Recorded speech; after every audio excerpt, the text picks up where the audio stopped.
कि ये धरती पर हमारा आना, आपका आना इसलिए नहीं हुआ कि बाहर सब कुछ करके निकल लिए, नफरतें पाल कर चले गए, लड़ाई झगड़े करके चले गए, घृणा करके चले गए। नहीं, ये जीवन प्रेम के लिए मिला है, ये जीवन सत्य के लिए मिला है, ये जीवन कुछ परमार्थ के लिए मिला है।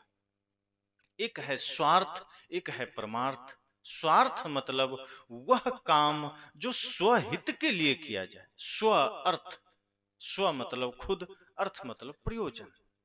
वह काम जो अपने लिए बस किया जाए, और परमार्थ का अर्थ है श्रेष्ठ प्रयोजन, परम अर्थ, जो जिस कार्य के पीछे आपका प्रयोजन, आपका लक्ष्य ऊंचा है, श्रेष्ठ।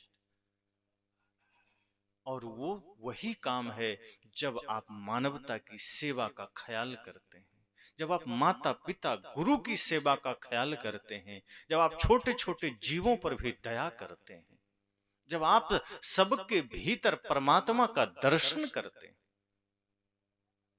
जब ये भाव आप लेकर आते हैं तो परमार्थ हो जाता है।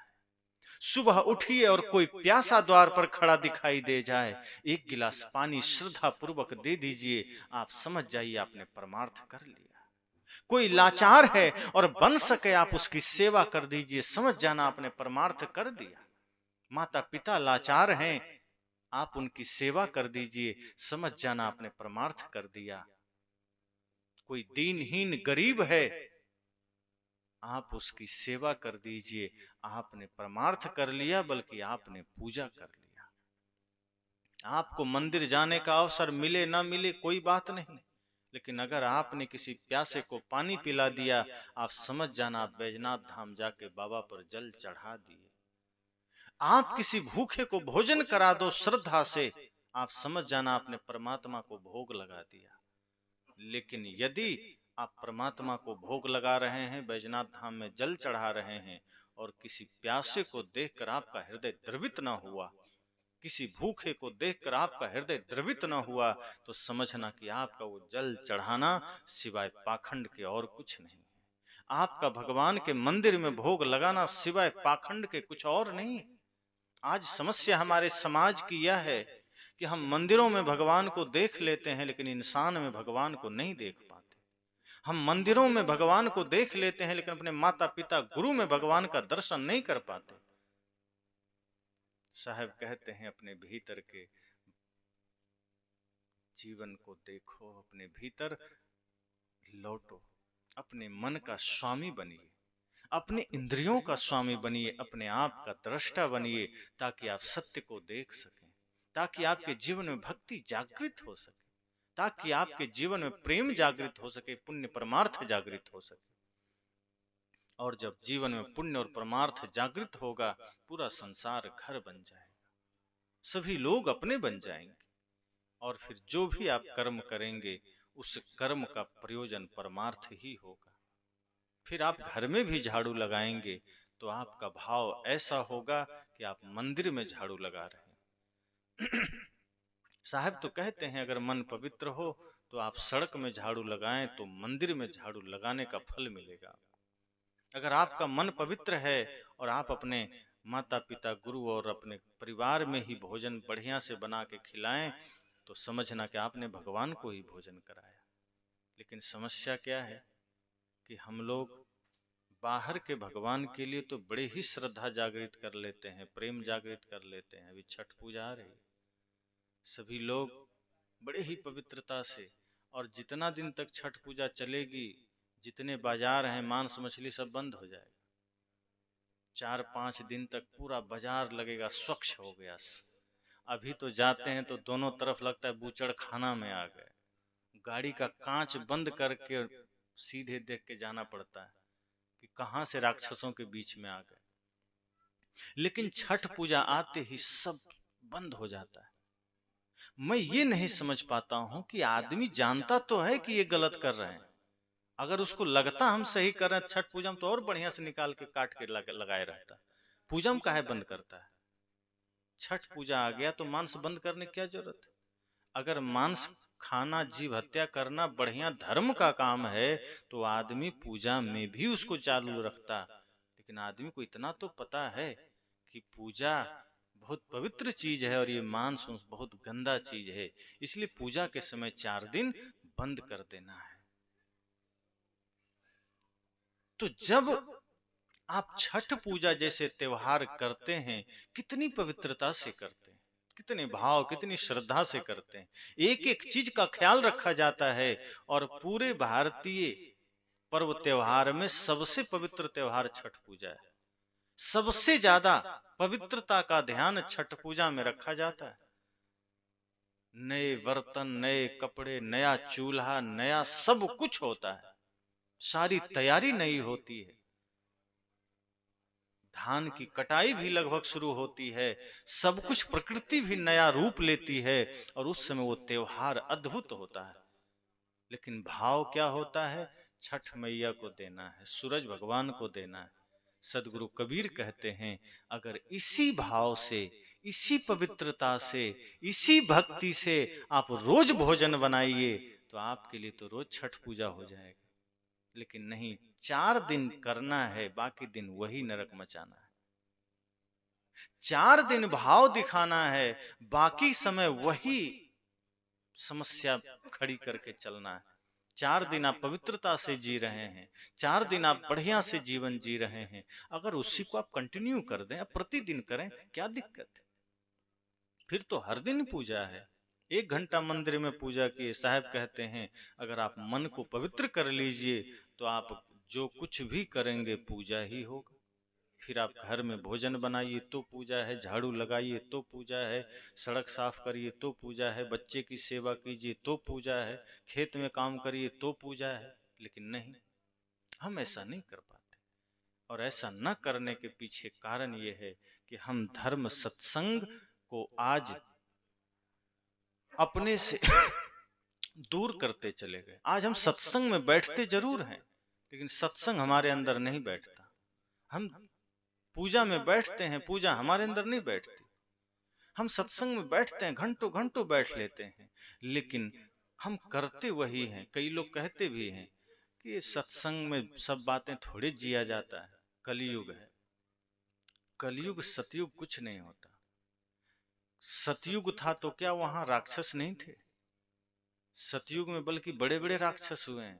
हिरण्यकशिपु, हिरण्याक्ष आदि राक्षस उसी समय हुए हैं। मधु, कैटभ, ना जाने अनगिनत बड़े बड़े राक्षस हुए हैं। अभी तो उतने बड़े राक्षस नहीं है बाहर, क्योंकि अब अलग से कोई राक्षस नहीं है। अब हर इंसान के भीतर एक राक्षस बैठा है। उस समय आप भजन सुने होंगे, कलयुग बैठा मार कुंडली, जाऊं तो मैं कहां जाऊं, अब हर घर में रावण बैठा, इतने राम कहां से लाऊं। कहा उस समय तो एक रावण था तो उसके लिए एक राम जी थे, उसको निपटा दिए। अब तो हर व्यक्ति के भीतर एक रावण बैठा है, अब इतने राम कहां से लाएं। उस समय अलग था राक्षस, अब इस समय राक्षस, इंसान, देवता एक ही आदमी के भीतर है, पता भी नहीं चलता। किसी क्षण लगेगा क्या धर्मात्मा आदमी है, दूसरे क्षण पता चला भाई से झगड़ा कर रहा है। किसी क्षण लगेगा ये तो राम जी से भी बड़ा भाई से प्रेमी आदमी है, राम के भी आगे है। और दूसरे क्षण लगेगा कि जैसे रावण ने विभीषण को लात मार दिया, वैसे ये भी भाई को लात मार दी। रावण पत्नी का अनादर किया, माता का अनादर किया, पिता का अनादर किया, भाई का अनादर किया। इसलिए रावण की गिनती राक्षस में हुई। ब्राह्मण कुल में जन्म लिया, लेकिन कर्म से वो राक्षस बन गया। ऊंचे कुल में जन्म लेकर के भी राक्षस वाला काम किया, इसलिए वो दुष्ट हो गया, राक्षस हो गया, पतित हो गया, मारा गया। अगर हम भी वही करते हैं, और करते ही हैं। आज अगर कोई आदमी अपने पत्नी के साथ दुर्व्यवहार कर रहा है, अगर कोई आदमी अपने माता पिता का अनादर कर रहा है, अगर कोई आदमी अपने भाई से विवाद कर रहा है, क्या वो रावण नहीं है? है कि नहीं? रावण मतलब जो बुरी प्रवृत्ति है वही रावण है। रावण कोई शरीर थोड़े है। रावण एक विचार है जो बुरा है, उसमें रावण है। जिसके भीतर बुराई है वो महिषासुर है, जिसके भीतर बुराई है वो कंस है, वो कौरव है। अगर हमारे भीतर बुराई है हम रावण है। अगर किसी नारी के भीतर कपट है वही मंथरा है। मंथरा कोई अलग से थोड़े है, एक विचार है मंथरा जो घर को फोड़ देती है। जो कैकेयी जैसे देवी का भी मन बदल दे वही तो मंथरा है। जो माता कैकेयी कौशल्या से भी ज्यादा राम जी को चाहती थी, राम जी से प्रेम करती थी, उस मंथरा ने चाह लिया कि कैकेयी को हमें बदल देना है, तो रात भर में ही उसका मन इतना भ्रमित कर दिया कि वो कैकेयी जो भरत से पहले राम को चाहती थी, वो कैकेयी ने क्या कहा कि राम को 14 वर्ष वनवास और भरत को राजगद्दी। ये मंथरा है। तो मंथरा कोई शरीर नहीं है, एक विचार है जो किसी के भीतर भी आ सकता है। रावण एक विचार है, कंस एक विचार है। सदगुरु कहते हैं जब आप अपने मन का स्वामी हो जाते हैं, जब आप सत्संग में सहर्ष सहज श्रद्धा से विराजते हैं, तब आपके भीतर का वो रावण खत्म हो जाता है। तो आपके भीतर की वो बुरी प्रवृत्ति खत्म हो जाती है।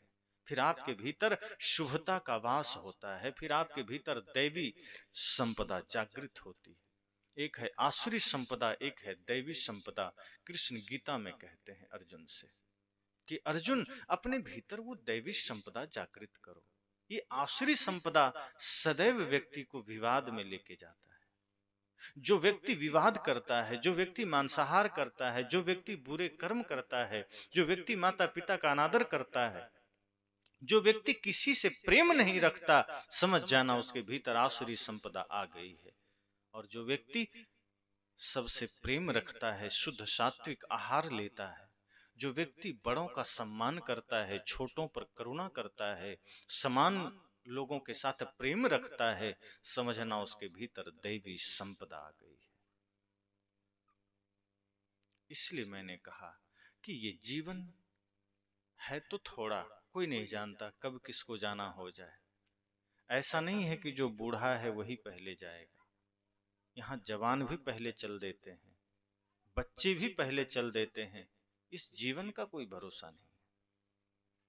और लोग अक्सर मृत्यु का नाम लेने से डरते हैं, सोचते हैं कहीं ले ली और मृत्यु हमारे पास ना आ जाए। आपको ये लगता है कि हम उसका नाम नहीं लेंगे तो हमको देखेगा नहीं, उसको पता नहीं होगा। जिस दिन हम माँ के गर्भ में आते हैं, मृत्यु साथ में चलती है, कभी अलग नहीं रहती है। वो हमारे जीवन के साथ साथ मृत्यु चलती है। और इसका प्रमाण क्या है? जैसे कोई आदमी 10 साल का हो गया, 20 साल का हो गया, 50 साल का हो गया, तो हम क्या कहते हैं कि अमुक आदमी 50 साल का हो गया, उसकी उम्र बढ़ गई। अब सोचिए अगर वो 80 साल का है, अर्थात अगर उसे मात्र 80 साल ही जीना है और वो 50 साल का हो गया, तो क्या हुआ? अब वो 30 साल ही तो जिएगा, 50 साल तो मर गया। अचानक कोई थोड़े मरता है। एक एक दिन, एक एक पल मृत्यु हमारे शरीर को छीन करती है, हमारे आयु को खत्म करती है। एक एक दिन हमारा वो कम कर रही है। और एक दिन अचानक मृत्यु नहीं आती, प्रक्रिया से आती है, धीरे धीरे आती है, लेकिन आती रोज है। हम सोचते हैं हम याद नहीं करेंगे तो हमारे पास नहीं आएगी। आएगी कैसे नहीं, वो साथ साथ चल रही है। और आदमी इसी चक्कर में क्या करता है कि हम ऐसा बन के रहें कि मृत्यु को धोखा मिल जाए, मृत्यु को पता ही न चले कि हमारा समय हो गया है। इसलिए जब बाल सफेद होते हैं तो आदमी तुरंत उसे काला करवा लेता है कि मृत्यु को लगे कि नहीं, ये आदमी अभी जवान है, अभी इसको नहीं ले जाना। आंखों की रोशनी चली जाए तो आदमी तुरंत चश्मे लगा लिया। मतलब सूचनाएं मिलती है हमें। लोग कहते हैं ना कि हमें संकेत नहीं मिलता, मृत्यु सूचना भेजती है, वारंट भेजती है कि भाई सावधान हो जाओ, बाल सफेद हो गए, सूचना आ गई। आंखों की रोशनी कम हो गई, सूचना आ गई। कान से सुनाई देना कम हो गया, सूचना आ गई। चाम लटक गया, सूचना आ गई। पैर लड़खड़ाने लगे, सूचना आ गई। लेकिन आदमी सभी सूचना को छिपाने लगता है। बाल को काला करके छिपा लेता है, आंख में चश्मा लगा के, कान में मशीन लगा के, हाथ में लाठी लेके, और जो चाम लटक जाता है तो बड़े बड़े लोग अब प्लास्टिक सर्जरी करवा लेते हैं, ताकि मृत्यु को बड़ा धोखा हो कि नहीं ये आदमी तो जवान है, इसका टाइम नहीं हुआ। पर ऐसा नहीं होता, मृत्यु से चालाकी हो ही नहीं सकती। उसको पूरा लेखा जोखा पता है, वो गलत आदमी को कभी नहीं उठाता, जिसका समय पूरा हुआ उसे ही उठाता है। एक बार जमराज एक आदमी को लेने आ गया, जवान लड़का था, उसका टाइम पूरा हो गया था, तो आया। एक बढ़िया मनोरंजक कथा है, काल्पनिक, कि सच्चाई इसमें है जीवन की। तो आया लड़के के पास, उसने कहा तुम्हें मैं लेने आया हूँ। लड़के ने कहा आप कौन? कहा मैं यमराज हूँ। लड़का थोड़ा घबराया, लेकिन चालाक था, आज का आदमी था, चालाकी तो होती ही है। उसने कहा कोई बात नहीं, आप आए हैं, धन्यवाद है, आप ले चलेंगे, मैं चलूंगा, पर आए हैं थोड़ा चाय पानी तो ले लीजिए। यमराज ने कहा अरे मैं तुम्हें लेने आया हूँ, तुम्हारे घर चाय पानी कैसे ले सकता हूँ? क्या हमारे यहाँ आतिथ्य सत्कार किया जाता है, और हम खाली हाथ अतिथि को नहीं भेजते, तो आप मुझे ले जाना बाद में, पहले आइए थोड़ा चाय पानी हो जाए। यमराज ने कहा चलो तुम्हें मौका दिया, वैसे मैं किसी को मौका देता नहीं, न चाय पानी पीता हूँ, लेकिन तुम्हें दिया, तुम अभी जवान हो। और यमराज बैठ गए। लड़के ने चालाकी की, चाय बनाया, उसमें थोड़ा नींद की गोली डाल दिया और यमराज को पिला दिया। हल्की सी नशा आई, यमराज सो गए। और ये उसका बही खाता चेक करने लगा कि हमारा नाम कहाँ है, काट देंगे या कुछ कर देंगे। जब डायरी उल्टा तो देखता 1 नंबर में उसी का नाम था। सोचा ये तो सच में मेरा ही नंबर है, ये जैसे उठेगा हमको ले जाएगा।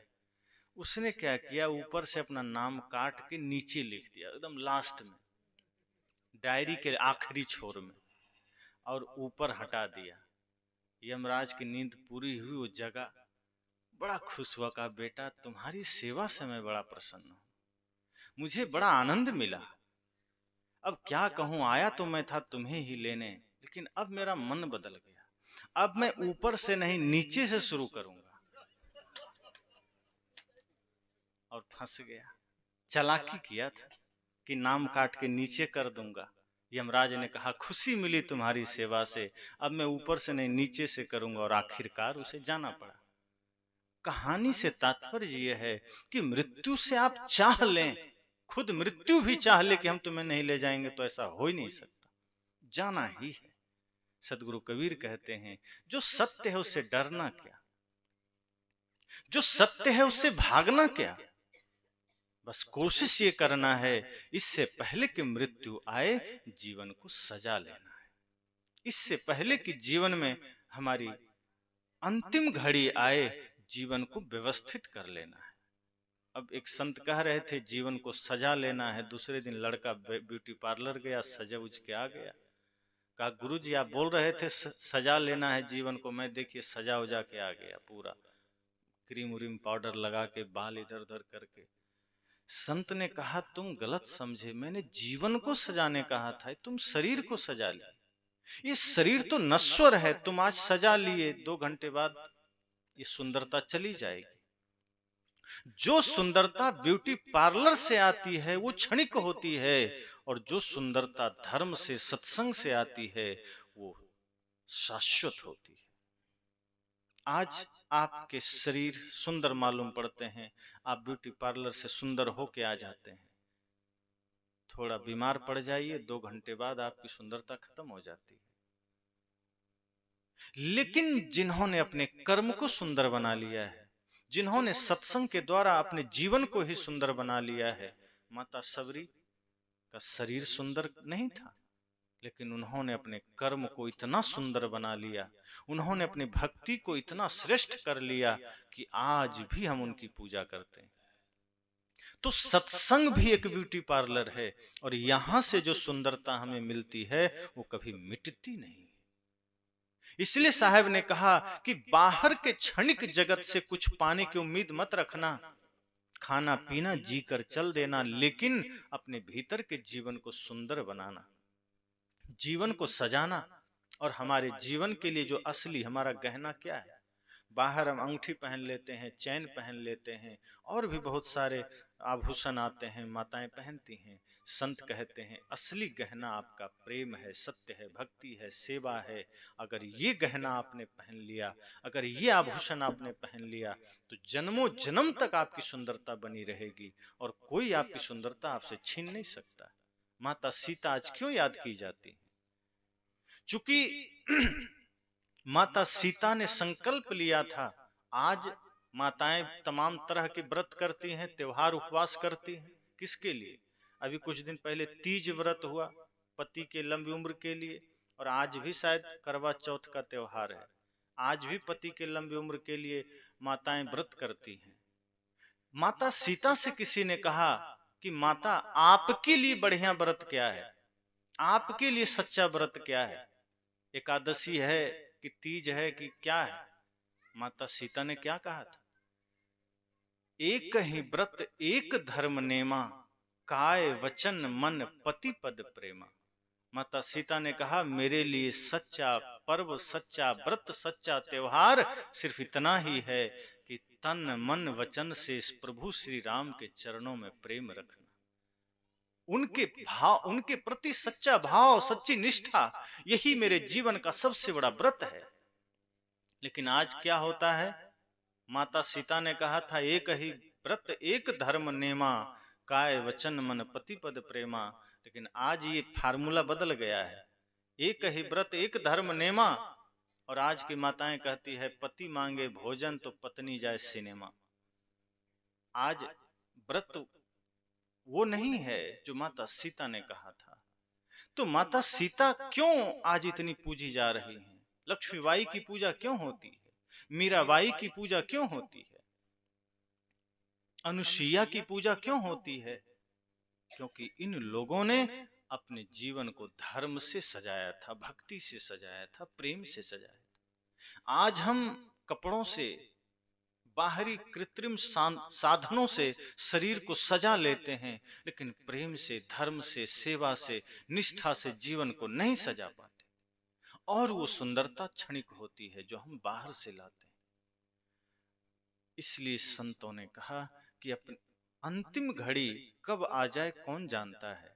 इसलिए अपने जीवन को सजाइए प्रेम से, अपने जीवन को सजाइए धर्म से, अपने जीवन को सजाइए अच्छे विचारों से। यही आपका साथी है। और जिसने अपने जीवन को सत्संग के ब्यूटी पार्लर में सजा लिया, फिर वो आदमी सदैव सुंदर ही सुंदर रहेगा, वो कभी कुरूप नहीं होगा। तो सत्संग हम कितना देर सुनते हैं, क्या क्या सुनते हैं, इससे अलग हटकर हमें यह सोचना है कि जो भी हमने सुना है वो हमारे जीवन के लिए कितना उपयोगी है, हम कितना ले पाए हैं। आप उदाहरण सुने थे कि अंगुलीमाल 10-15 मिनट बुद्ध के सामने हुआ और बदल गया। हम घंटों घंटों संतों के सामने होते हैं, हम बदल ही नहीं पाते। महात्मा बुद्ध के बारे में कहा जाता है कि वे एक बीमार आदमी को देखे जब वो साधु नहीं बने थे, एक वृद्ध को देखे, बीमार को देखे, एक लाश को देखे और एक संत को देखे।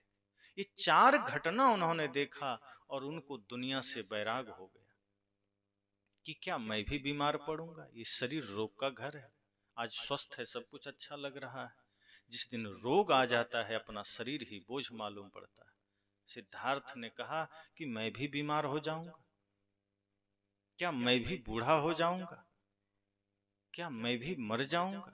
ये प्रश्न उनके मन में खड़ा हुआ और उन्होंने सोचा कि जो शरीर हमारा साथ नहीं देगा, जो शरीर एक दिन ऐसे ही खत्म हो जाएगा, फिर मैं क्यों इसमें जाकर के पाप कमाऊं?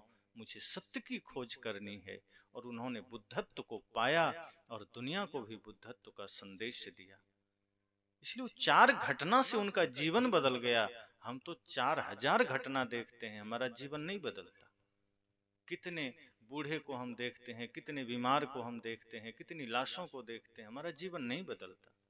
मरघट में जब आदमी बैठा होता है तो 10 मिनट के लिए उसको वैराग जग जाता है कि सब झूठा है। जब कोई व्यक्ति समाज में गुजरता है तो आदमी कहता है भैया सब झूठा है, कोई अपना नहीं। लेकिन जब वो घर आता है सब भूल जाता है, फिर सब अपना हो जाता है। इसलिए बहुत बारीकी से जीवन को समझिए और जब भी मौका मिले सुबह शाम सोने जाइए बिस्तर पर रात्रि काल में, तो 5 मिनट आंखें बंद करके अपने जीवन की समीक्षा जरूर कीजिए कि मैंने क्या पाया है, आज दिन भर हमने क्या अच्छा किया, क्या बुरा किया।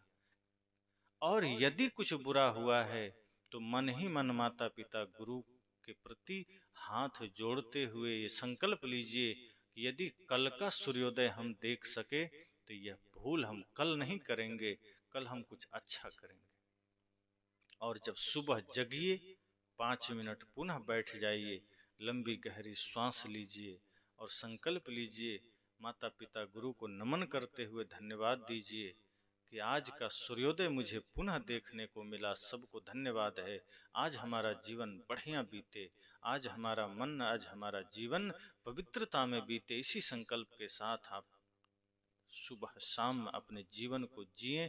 आप देखेंगे 7 दिन बाद ही आपके मन में जो अतिरिक्त बोझ है, आपके मन मस्तिष्क पर जो अतिरिक्त दबाव है, वो धीरे धीरे खत्म हो जाए। आप सुख शांति समृद्धि को पाने लगेंगे, आपके मन में शांति आने लगेगी और आप बहुत ही ज्यादा आनंदित हो उठेंगे। इसलिए यह सत्संग आपके जीवन के लिए एक अवसर है। एक समझिए, कल का पता तो किसी को नहीं है, कौन जानता है क्या हो अगले पल। लेकिन जब हम अच्छा कर्म करते हैं तो फिर प्रकृति भी साथ देती है, नेचर भी साथ देती है। जब हम इस धरती पर सेवा के भाव से जीने लगते हैं, निस्वार्थ भाव से जीने लगते हैं, तो धीरे धीरे हमारी आयु भी बढ़ती है, क्योंकि प्रकृति फिर हमारा सहयोग देती है, हम निरोग होने लगते हैं। इसलिए अच्छे विचारों के साथ जीना चाहिए, अच्छे संस्कारों के साथ जीना चाहिए और वही संस्कार बच्चों में दीजिए। बच्चे को एक क्लास कम पढ़ाइए, कोई बात नहीं, लेकिन उससे सच्चा इंसान बनाइए, उसे इंसानियत की शिक्षा दीजिए। आप आईएएस की पढ़ाई करवा दीजिए, आईपीएस बनवा दीजिए और वो इंसानियत सिखाइए मत कीजिए, तो क्या करेगा? समाज में अफरा तफरी मचाएगा। आज यही तो हो रहा है। इसलिए संतों ने कहा कि आप ये कोशिश कीजिए कि उसे इंसानियत की शिक्षा दे सके, उसे मानवता की शिक्षा दे सके। अगर आपने उसे इंसानियत सिखाया है, आपने उसके जीवन को दिव्य संस्कारों से सजाया है, तो वो फिर वो काम करेगा जिससे आपको गौरवान्वित होने का सौभाग्य मिलेगा।